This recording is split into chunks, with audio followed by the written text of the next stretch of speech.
Hi guys, welcome to Healthy Eats. If you're craving to eat something sweet, then here's a guilt-free, no-cook and super yummy quinoa pudding for you. For this, first I'm boiling half bowl of quinoa.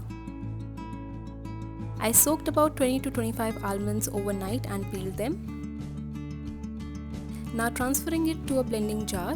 For the sweetness, I'm adding about 6 to 7 pitted dates. I'm adding about 1/4 teaspoon of cardamom powder and about half cup of water so that everything gets blended smoothly. After blending, I'm taking a mixing bowl and transferring the cooked quinoa in it. Also add the blended almond milk and give it a good mix.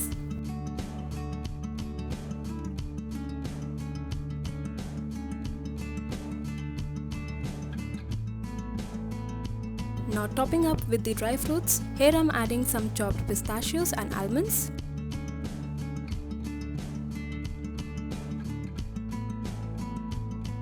Also, I didn't have dried rose petals, so I'm putting some fresh rose petals. If you have someone at home who is super conscious about eating sweet on festivals, you can surprise them with this simple and healthy sweet dish. Quinoa is the best healthy alternative to starchy grains since it is enriched with rich minerals, vitamins and fiber. It is the only plant-based product containing all the 9 essential amino acids, making it an excellent choice of food. I hope you liked this healthy version of pudding. Subscribe to my channel for more such videos.